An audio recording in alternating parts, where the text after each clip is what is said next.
Have you ever been in a situation where you were surrounded by people who spoke a language you did not understand? Neither did they understand the language that you spoke.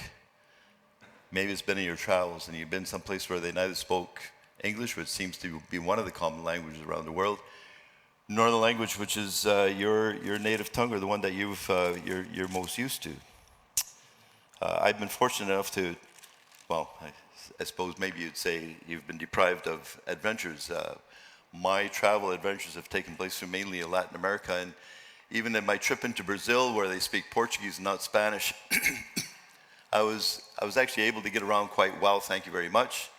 I tried learning some Portuguese before I went down there, and then when I got down there, I realized I could pretty much understand most of what they were saying, and they could understand me.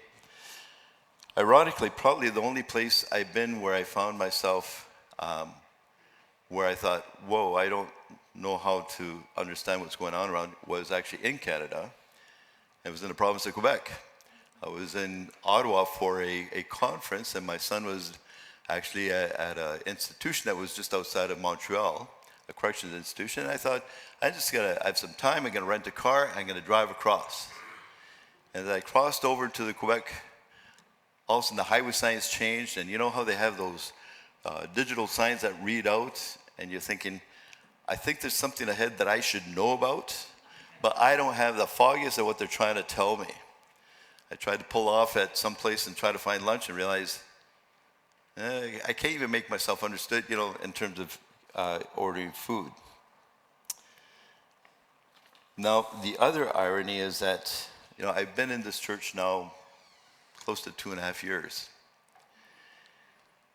And I've actually found myself in those situations. Yesterday was a case example. We were in a board meeting, and all of a sudden the conversation breaks out into Cantonese, and I have no idea what they're talking about. And and sometimes I get these long, text messages that come to me, but they're all in Chinese. And I'm thinking, hello, So I just assume that if you don't communicate in a language I understand, I really don't need to know what's going on, and I kind of prefer to be there.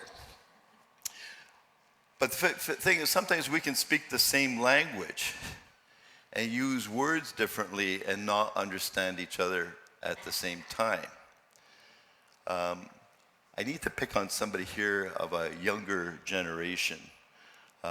So some of you that are in the back rows there that are under the age of 20, I want somebody, or early 20s, I want somebody to come up. If you don't volunteer, I'm going to volunteer you, so you might as well just kind of get it over with and come up. I know a few of you by name, and I could name you, so, oh well, I'm just going to come down and talk to you then. This is my approach to life. There's a volunteer. Volunteer, okay, come on up. Give her a hand.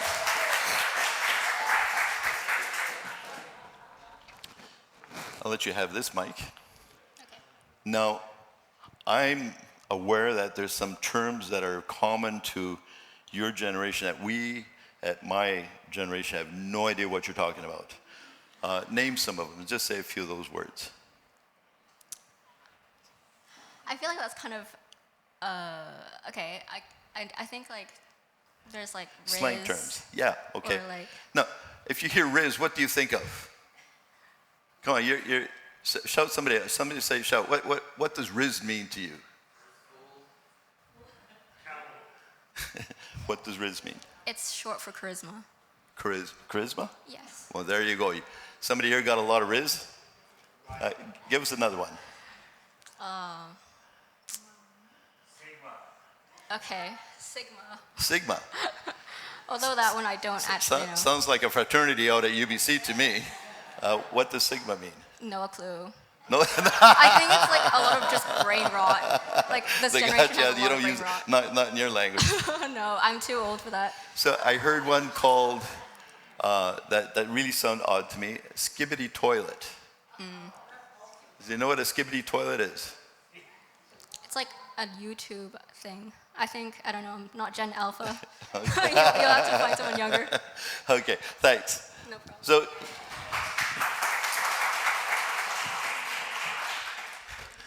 So we can use words, or we can think we're speaking the same language, but not understand each other. You know, so we can hear these things and we get puzzled about it. Sometimes, probably more than we ever realize, that's our problem, and that's what takes place when we are trying to, and I got to put quotations mark, sharing our faith. We use language, we're speaking English, we're using language, but let's be honest, if you've been around the church for, or especially if you've grown up, you use Christianese. An interesting exercise, I did youth work for a number of years in Prince George, and I took my kids and I said, okay, tell me how you would explain to somebody who Jesus is in your life.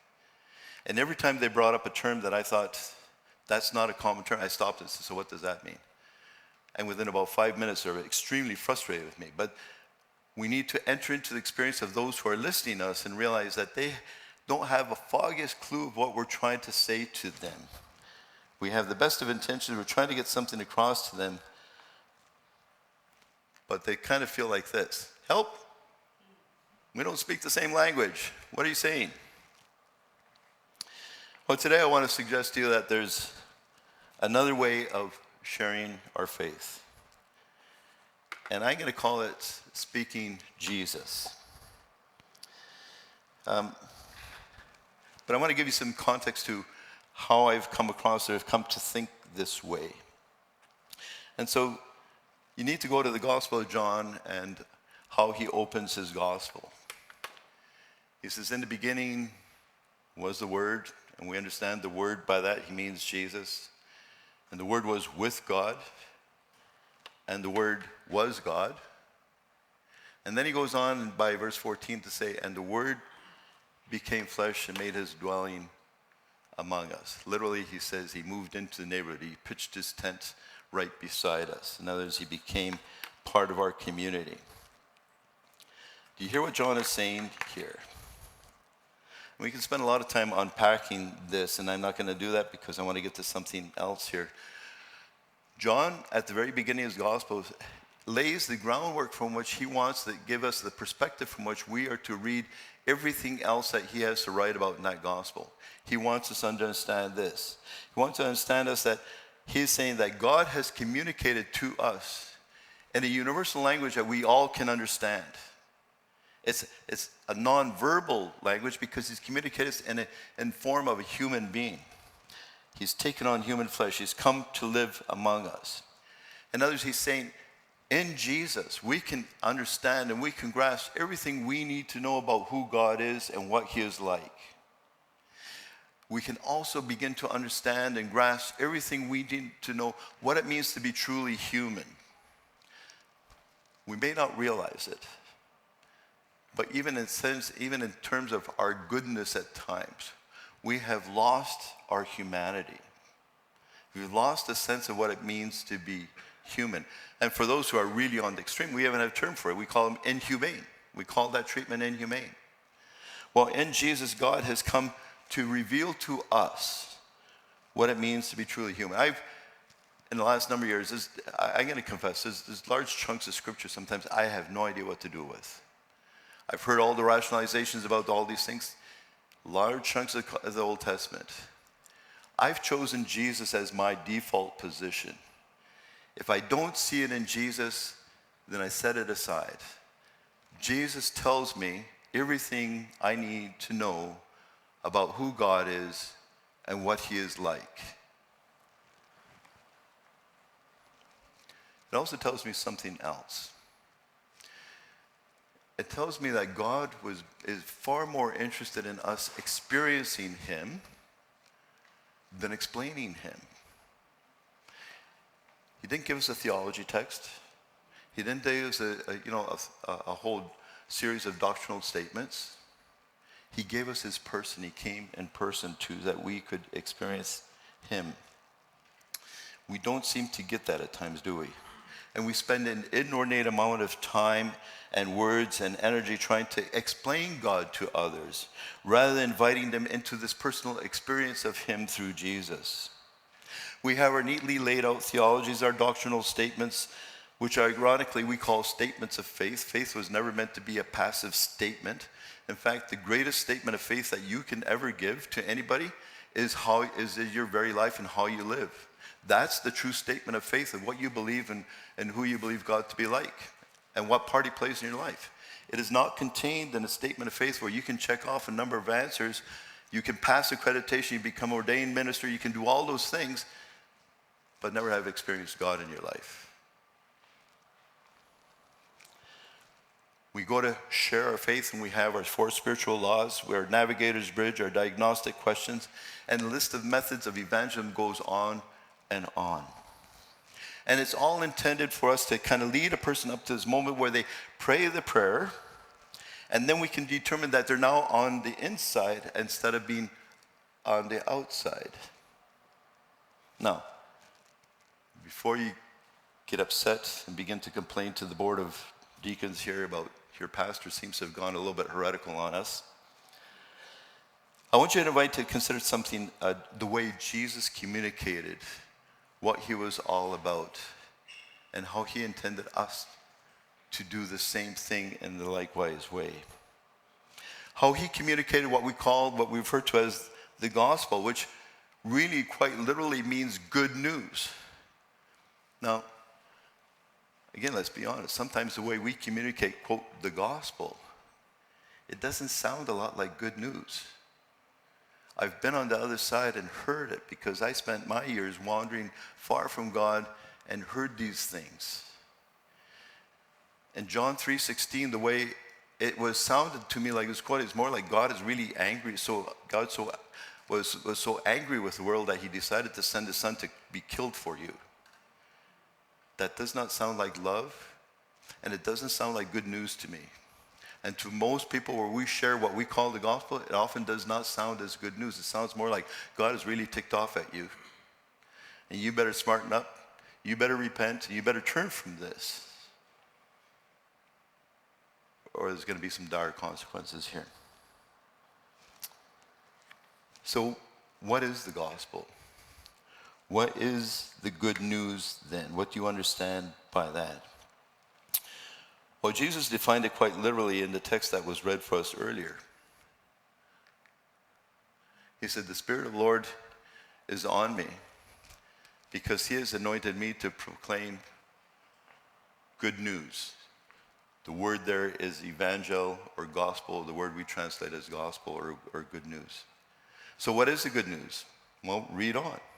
He has sent me to proclaim good news to the poor. He has sent me to proclaim freedom for the prisoners, recovery of sight for the blind, freedom for those who are oppressed, and to proclaim the year of the Lord's favor, which in the whole kind of system, the Jewish system, it was the year of Jubilee, which was supposed to come around 50 years. To my recollection, they never really fully celebrated. And in that term, land property was returned to the previous owners, debts were canceled, they were to live off the land and not plant. There was this year of living in God's favor and express that to each other by setting each other free from any kind of obligations that they had otherwise had before that. That's the gospel. So how are we to communicate that? Well,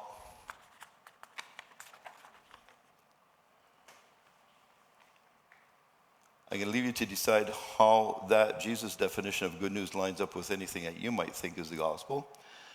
But let's talk about how we share our faith. How do we do that? How do we share our faith in? How do we go about telling others about the good news that Jesus would have us share with them? But Jesus modeled this for us. And he modeled it for his disciples, and we can learn from the way he went about his life and ministry while he was physically present here on earth. And I said, for me, Jesus has become my model for life and ministry, not just as a pastor, but as a follower of Jesus. So today I want to take you through a text which has become a key text in my life of ministry. It's something where I see Jesus putting into action the things that he would want us to learn. And it's in John chapter 4, and it's about a well-known story to many who've kind of been around the church for a while, where Jesus encounters a Samaritan woman.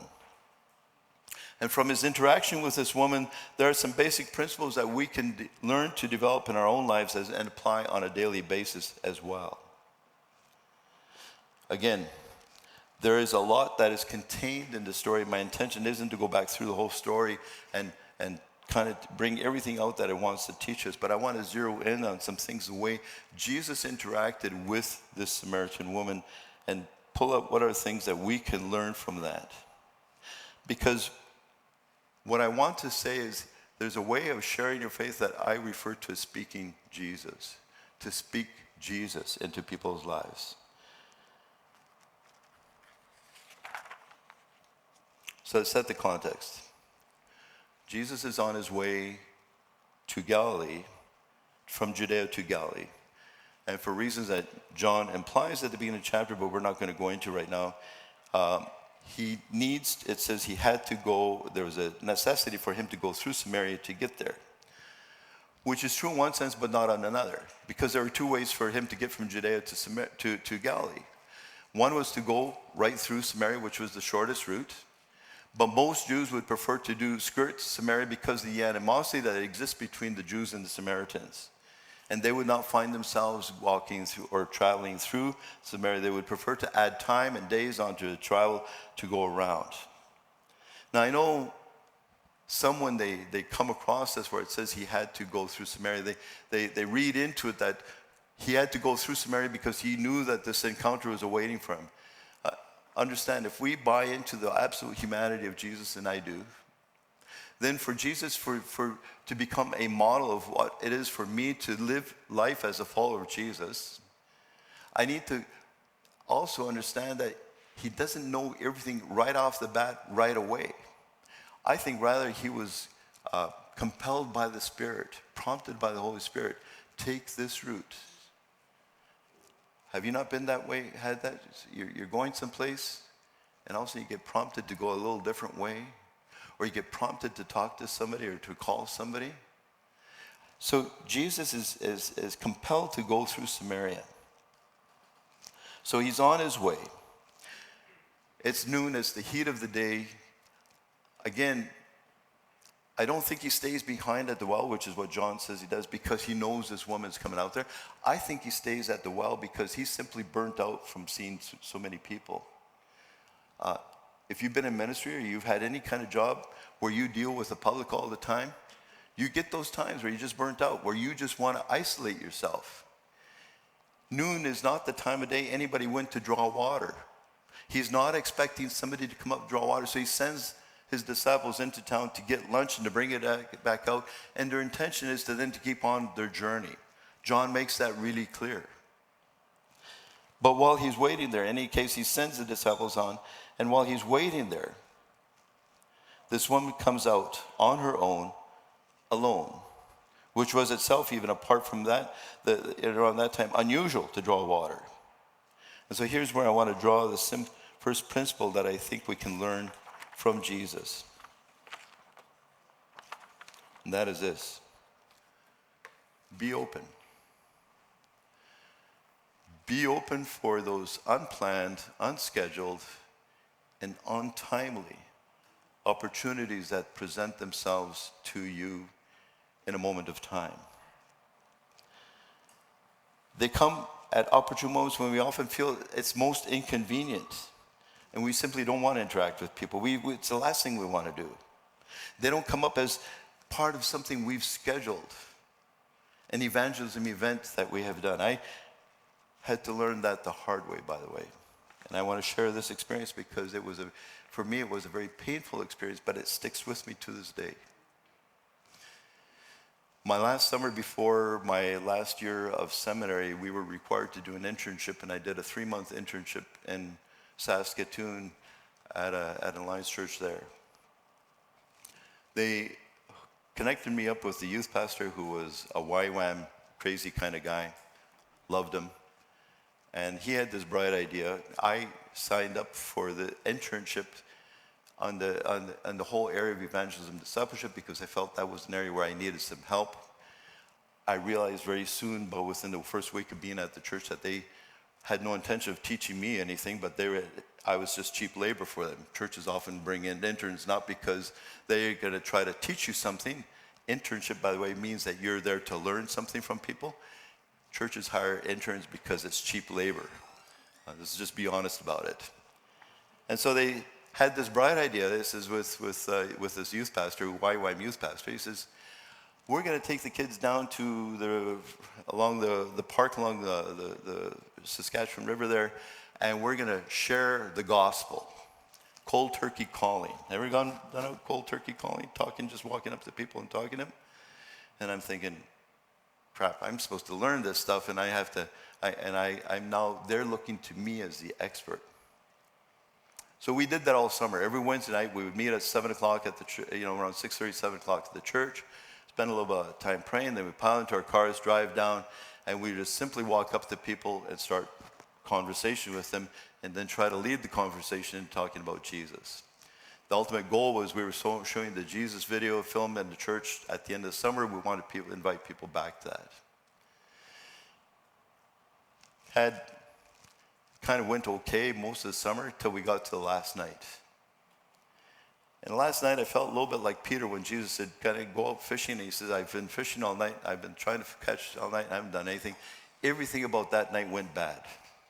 Right from the first guy we talked to, who was very open and very friendly when we first started talking to him. And as soon as I mentioned the word Jesus, he went catatonic on me.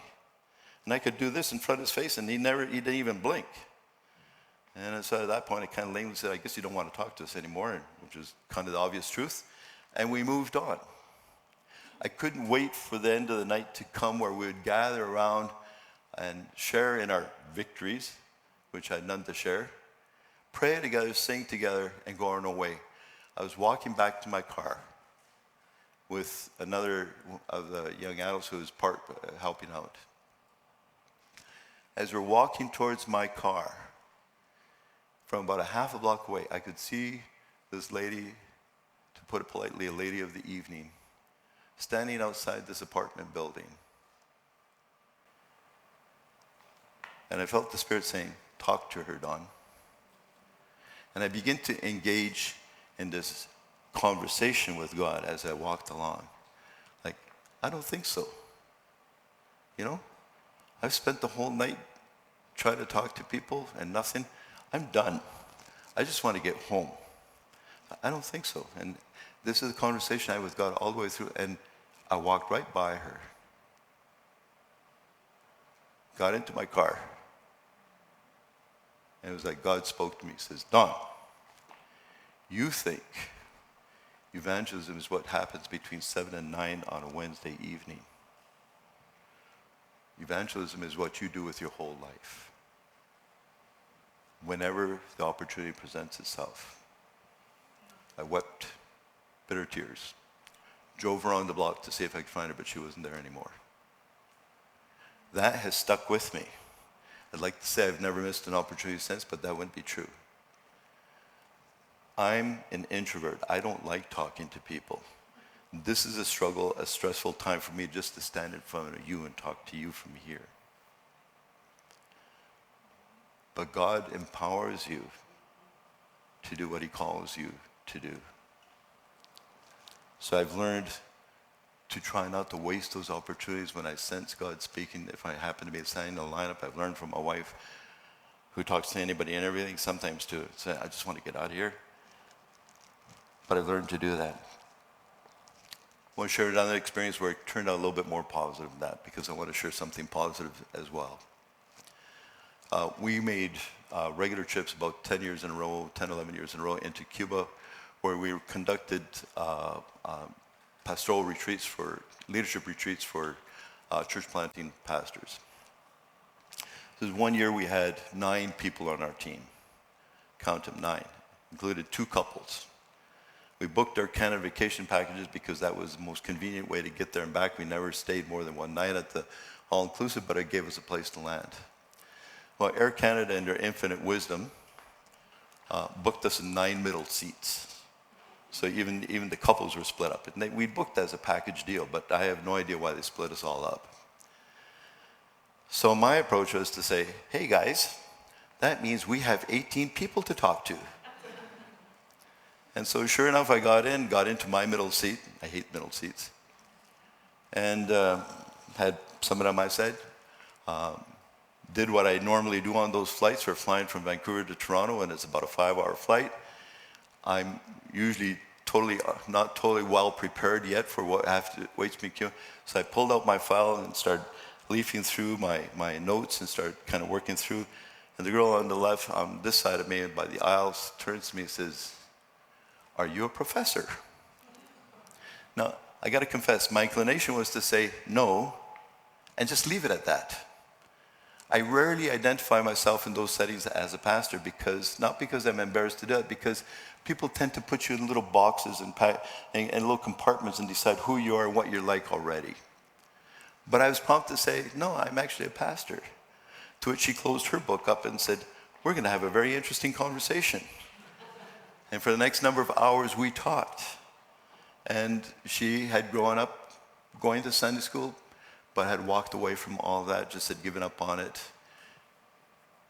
And we were able to, I don't know what seeds that conversation would have had with her, but it was a significant conversation for me, and I think for her as well. Opportune moments, they don't come at our convenience. But being open also involves a measure of flexibility. Remember, for Jesus, that opportune moment came at a time where he probably didn't want to talk to somebody. But being flexible, we live such scheduled lives. And I know that's really true with most of you. You have your day planned out and scheduled out. And you're always on your way someplace to do something, and you don't have time to make room for a whole lot of interruptions. But in Jesus, we see this willingness to set aside his agenda for that day, his schedule. They were traveling on the way through. He talks to the Samaritan woman, and when she invites the whole village out to listen to him. And when they say, "We need to hear more," he stays another 2 days. I don't know what his disciples thought about that. I'm sure they weren't really happy about that. But he adjusted his schedule. The same thing happens when he's traveling through Jericho and he sees Zacchaeus in the tree and he says, "Hey, Zacchaeus, come down. I'm going to stay at your place today." And I'm sure the disciples say, "What? We were going through. We're on our way to Bethany. And he's a tax collector. We don't stay in homes of tax collectors." Flexibility. Adjust. Be open to what God is doing around you and be willing to adjust your life to that. Second thing I see in Jesus is he takes the initiative. He opens up the conversation with the woman by asking her for a drink. And it's an open question that invites her, it just sort of tests the waters as to where she's at. And it leaves her with a choice as to whether or not she gives him a drink, but also whether or not she pursues the conversation further. She could have just simply said, okay, drawn the water, given it to him, and walked away. But she pursues it. She takes the time to ask more. Now, I think for her, it was, in many ways, the conversation that Jesus initiated with her. She may have taken it as being an advance on her. And we'll get to that a little bit later. Initiating conversations. I learned how to do that in our coffee shop that we ran off-site in our church for a good number of years, for about 8 years, called it Connections. We established it off-site because our intention was to connect with people who would never darken a church door, to build in the life of the community, to find ways that we could connect with the community. We didn't, apart from the fact that before we kind of tiled over the floors and painted over the walls, we'd drawn on there all our prayers and scripture verses. If you walked in there, you would have thought you're walking into just a regular coffee shop. It gave me the opportunity to pastor a community without the community necessarily knowing that they were being pastored. I worked opening shifts, 2 or 3 a week. I would have a customer there for about 3 minutes at the most, because if you've ever walked into a coffee shop and you're on your way to work or to school, you want that coffee and you want to get out of there. So I knew I had about 2 to 3 minutes with that person. I asked the same question almost every day. As I was making the coffee, I said, "So what does this day hold for you?" Now I got to say, in many of the cases, probably the majority, it never led to anything significant. You know, same old, whatever. But then there was an individual, and I can remember one specific where he says, well, today, he says, I have to show up in court because I'm in a custody fight with my ex-wife over the issues that have to do with our autistic son. And he began to share a little bit. And what I learned is, by asking that question and remembering what somebody had shared to me and asking a little bit more how it went the next time around, I learned people's life story in 140 byte tweets. And I would say to them, after a while with this particular individual, I says, I'm going to pray for you today. Tell me how it went. Over time, as I got to know people and they got to know who I was able to do funerals, weddings, wouldn't call them baby dedications, but blessing babies, you know, where they wanted to gather around and say, can we have you just speak a blessing over a child's life? There were many opportunities that came as I became to learn how to take the initiative just to start the conversation. Jesus starts the conversation with her. Now notice what he doesn't do.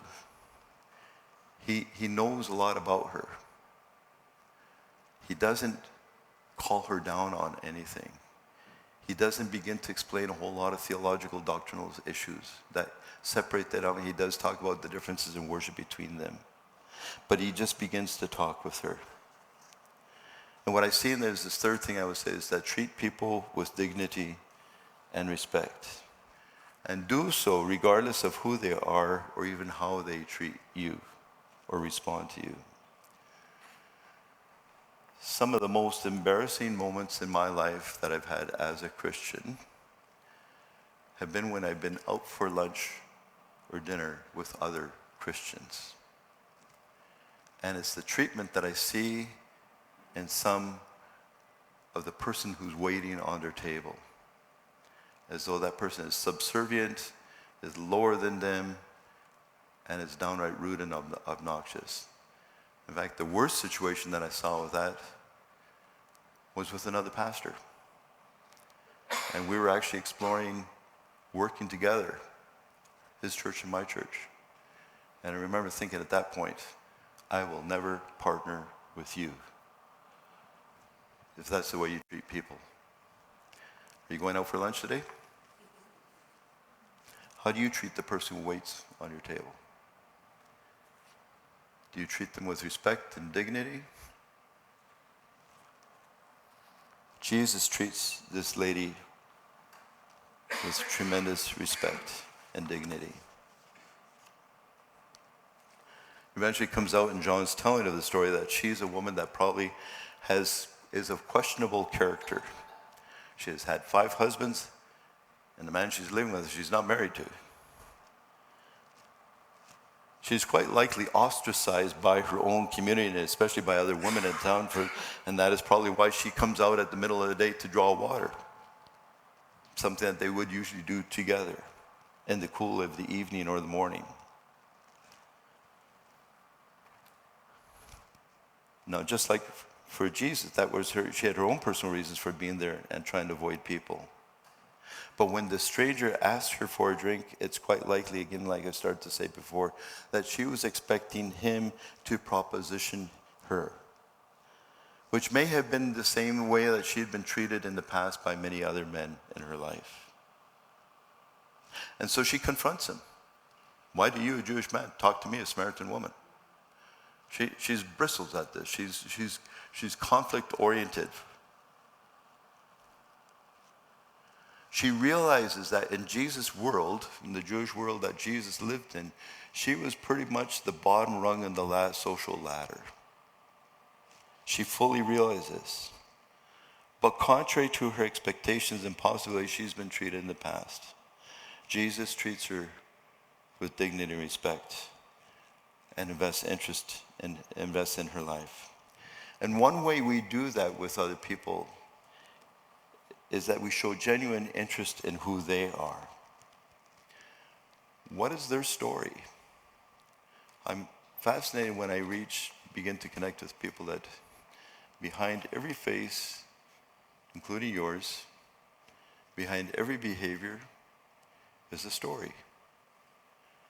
And you may be trying to cover up the story that's in your life. Or it may just kind of burst to the surface at different times. But we need to be genuinely interested in the other person's story. Sometimes we're so quick to want to dump our truckload of gospel truth on them that we never take time to understand who they are.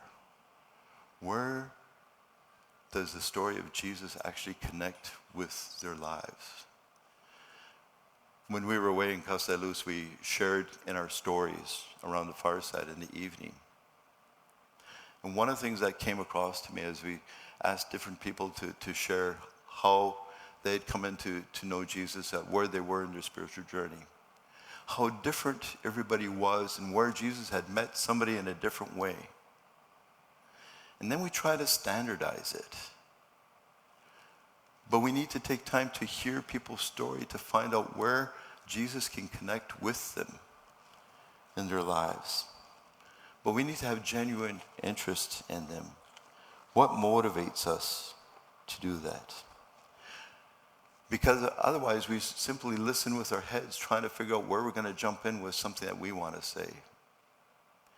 And we need to learn to listen as much with our hearts as with our heads. We need to be open to be ready to be broken over somebody else's brokenness. There's a lot of broken lives out there. And I suspect there's some here too.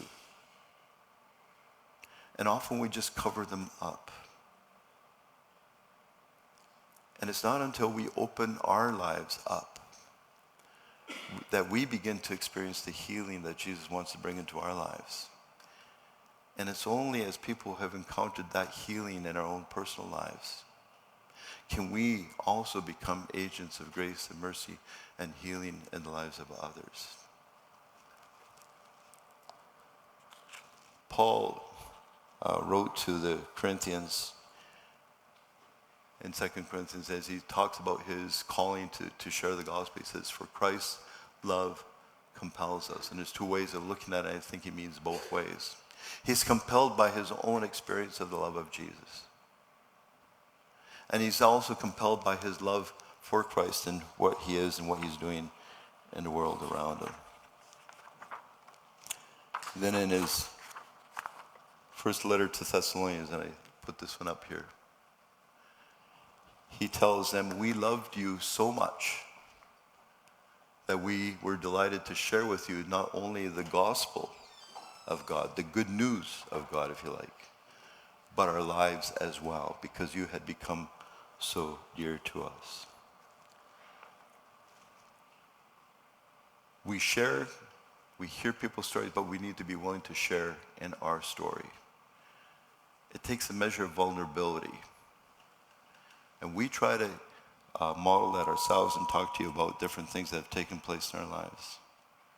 But it's only when we have begun to experience God's healing in the brokenness of our own lives, and we are open and honest about that, and vulnerable and transparent about that, that we earn the trust of others to also share their story.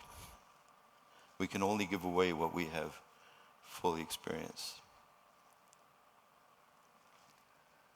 Speaking Jesus. Speaking Jesus is speaking the gospel, the good news of what God wants to do in people's lives through Jesus. To heal the brokenhearted. To bring freedom to the oppressed. To free the prisoners. People are prisoners to all kinds of things. They're prisoners to addictions. They're prisoners to their financial, their greed to have more. People are prisoners of all kinds of. Jesus came to free us from those things, to bring healing into our lives, to heal the brokenhearted. So 2 questions here today. What do you need to experience first from Jesus in your life in order to be able to speak Jesus into the lives of somebody else. Second is, this is something you can do anytime, any day in your life. You don't need to be trained in evangelism. You simply speak into other people's lives the same thing you have experienced in your own life. That Jesus is there to bring healing, to bring new life, and a life in a way that you otherwise haven't experienced it. We're going to sing as a closing song the same song we said there. I hope that it becomes part of your commitment and your prayer to speak Jesus into the lives of others. Worship team, would you come?